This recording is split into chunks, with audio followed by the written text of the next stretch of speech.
और देखिए लगातार चुनाव प्रचार जारी है। इस बीच बाराबंकी में पहुंचे सीएम योगी आदित्यनाथ ने एक बार फिर से समाजवादी पार्टी के मुखिया अखिलेश यादव की घेराबंदी की। क्या कुछ कहा उन्होंने इस दौरान में, जरा सुनिए। और शिवरात्रि 1 मार्च को शिवरात्रि है, तो शिवरात्रि के अवसर पर हम पिछले 5 वर्ष के दौरान इस पावन धाम पर जिस धूमधाम के साथ जलाभिषेक का कार्यक्रम किए हैं, हम सब इस बारे में जानते हैं कि पिछली सरकारों ने इसमें व्यवधान डालने का कार्य किया था। आप सब इस बारे में जानते हैं कि पिछली सरकारें कैसे आस्था के साथ खिलवाड़ करती थी, और ये रामनगर से ज्यादा कौन जान सकता है। यहां पर तो मां दुर्गा की निकलने वाली मूर्ति को भी रोकने का कार्य होता था। लेकिन भाइयों बहनों, पिछले 5 साल के दौरान आपकी आस्था के साथ खिलवाड़ करने का कोई दुस्साहस नहीं कर पाया।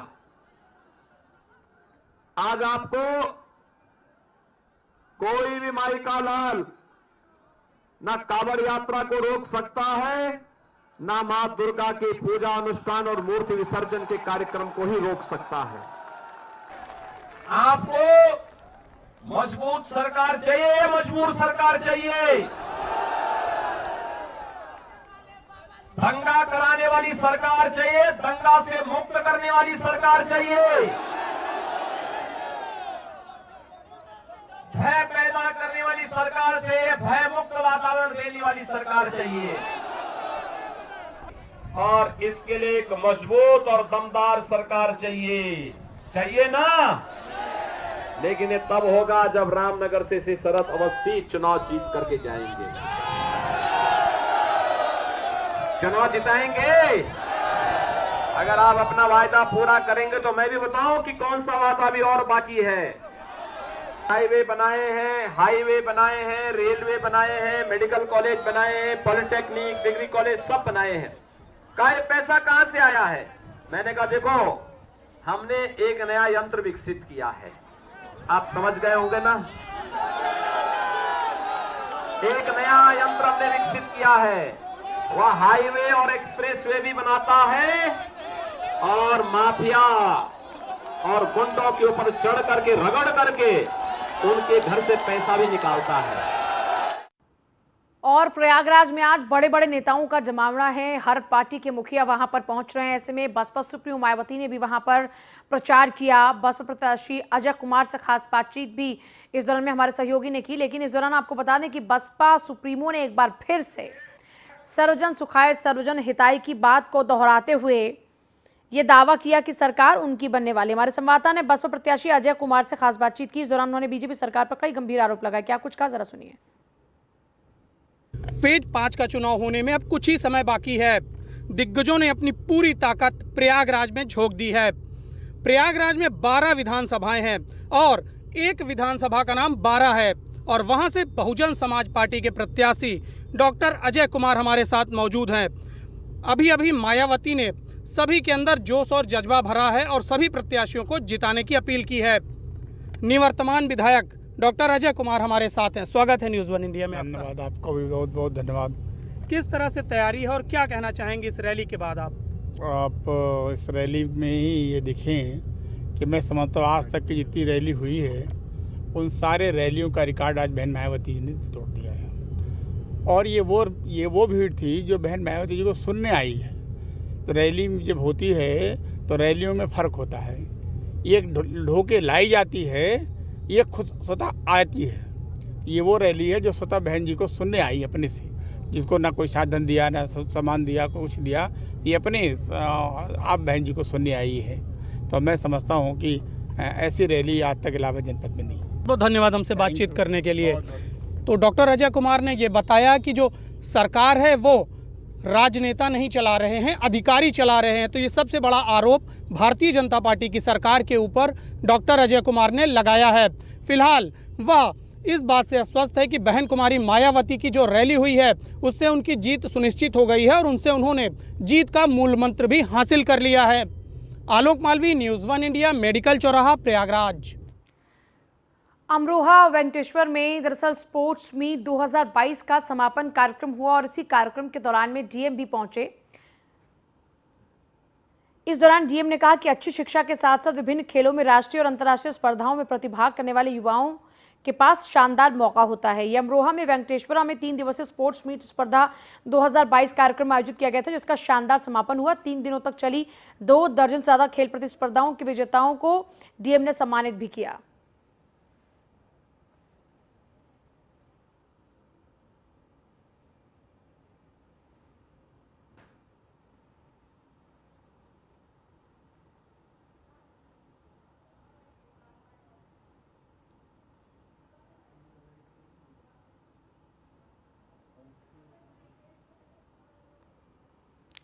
तो देखिए, इस दौरान में डीएम ने कहा कि जो खिलाड़ी हैं उनके पास में एक अच्छा मौका है। अंतर्राष्ट्रीय स्तर पर किसी खेल प्रतिस्पर्धा में प्रतिभाग करने वाले खिलाड़ियों को विश्वविद्यालय मुफ्त शिक्षा के साथ स्पॉन्सर भी करेगा। उन्होंने ये ऐलान भी किया और निशानेबाजी का प्रशिक्षण ले रहे खिलाड़ियों के लिए अक्टूबर महीने से अंतर्राष्ट्रीय स्तर पर शूटिंग रेंज भी शुरू होगी। ये आश्वासन भी इस दौरान में डीएम ने, जो यहाँ युवा खिलाड़ी मौजूद थे, उनको ये आश्वासन भी दिया।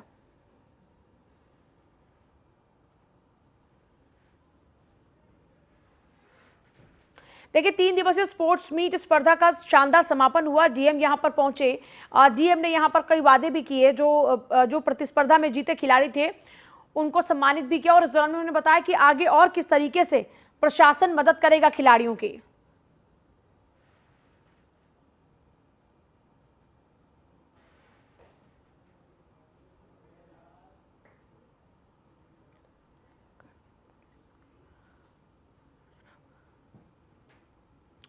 और चलिए, आगे जो खबर है वो है आजमगढ़ से। आप लगातार देख रहे हैं कि शराब कांड के चलते जो लोगों की जान गई, उस पूरे मामले को लेकर छानबीन लगातार जारी है। इस बीच जो पुलिस और शराब कांड का आरोपी है उनके बीच में मुठभेड़ हो गई, जिसमें माहौल जहरीली शराब कांड का मुख्य आरोपी और 50,000 का इनामी नदीम गोली लगने से घायल हो गया। ये मुठभेड़ अहिरौला थाना क्षेत्र के फुलवारी एक्सप्रेसवे के पास हुई। आपको बता दें कि नदीम के घर पर ही शराब बनाई जाती थी।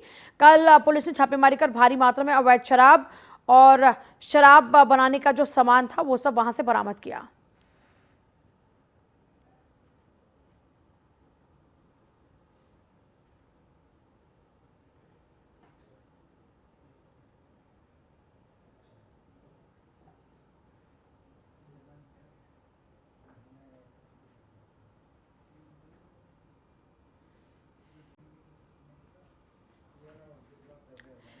मुजफ्फरनगर से एक ऐसी तस्वीर सामने आई है, जो तस्वीर चारों तरफ वायरल हो रही है। उसके वायरल होने की कुछ खास वजह भी है। दरअसल आपने बहुत सारे पुरुषों को हाथ में बंदूक लिए नाचते खूब देखा होगा, लेकिन ऐसी महिलाएं आपने बहुत कम देखे होंगे। हाथों में बंदूक लिए एक महिला का वीडियो वायरल हो रहा है। बंदूक लिए महिला का ये वीडियो देखिए कितना जबरदस्त वायरल हो रहा है, क्योंकि ऐसी जो तस्वीरें होती हैं वो बड़ा रेयर देखने को मिलती हैं। और ये तो रेयर तस्वीर है जहां पर एक खुद औरत हाथों में बंदूक लिए जबरदस्त तरीके से ठुमके लगा रही है। कुछ महीने पहले भ्रूण हत्या के मामले में महिला को जेल भी हुई थी। शादी समारोह में बंदूक के साथ डांस करती नजर आई है यही महिला।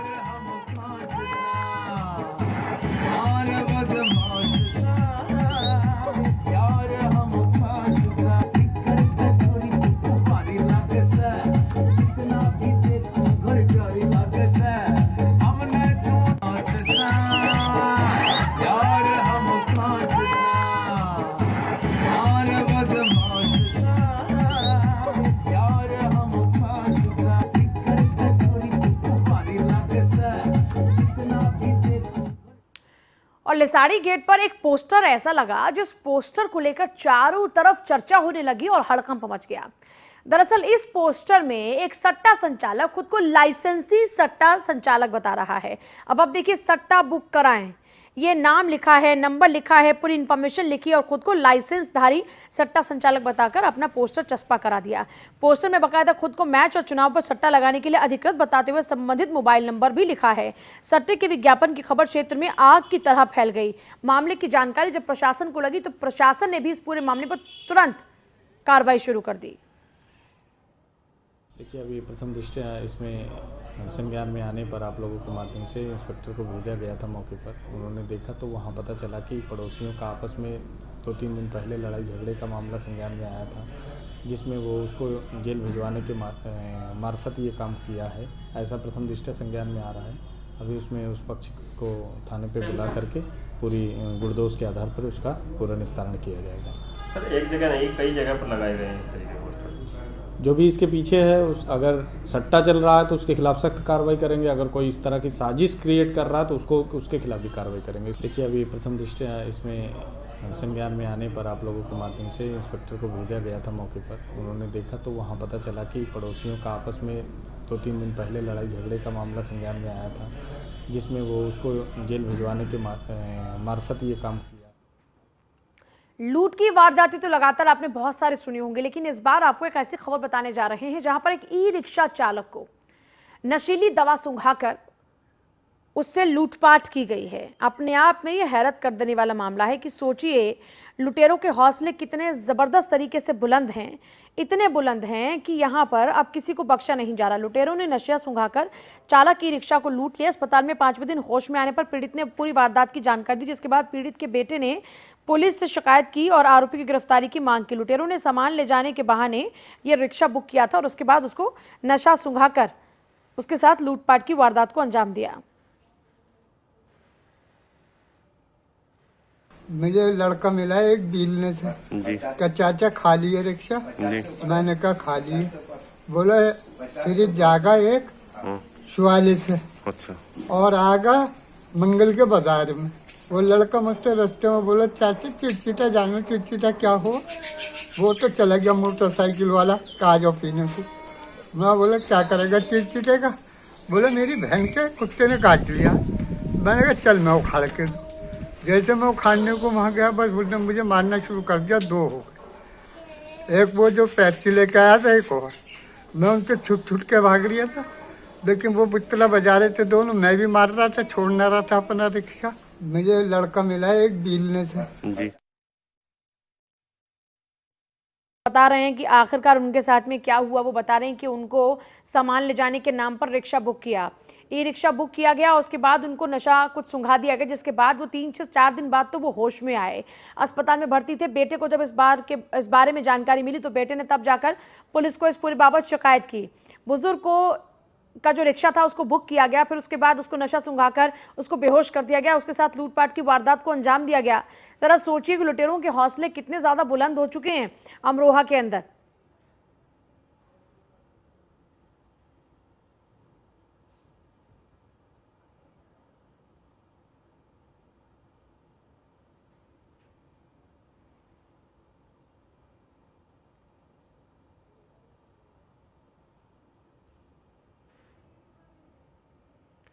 पीड़ित ने पुलिस में शिकायत की है।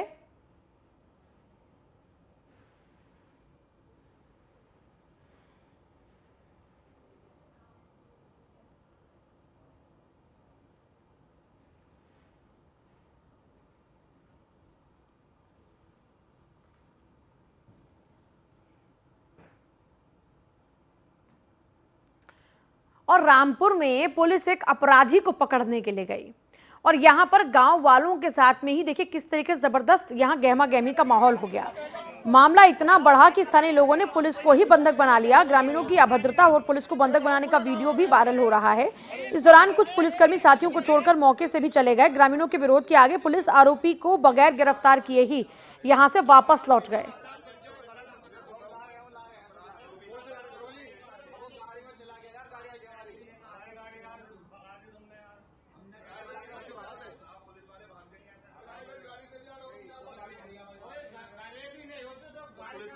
देखिए, आरोपी को पकड़ने गई पुलिस को ही गांव वालों ने बंधक बना लिया। यहां तक कि हालात ऐसे हो गए कि कई पुलिस वालों को तो यहां अपने ही साथियों को छोड़कर भागना पड़ा। आप जो डंडे चला रहे हो औरतों के ऊपर क्यों जा रहे हो? सर आपका नाम क्या है? राहुल कुमार। अपना लेवल दिखाओ सर, नाम दिखाओ सर। राहुल कुमार है। नाम दिखाओ ना सर। मैं जोगी साहब जी को दिक्कत जबरदस्ती हमारे घर में रात में घुस रहे हैं।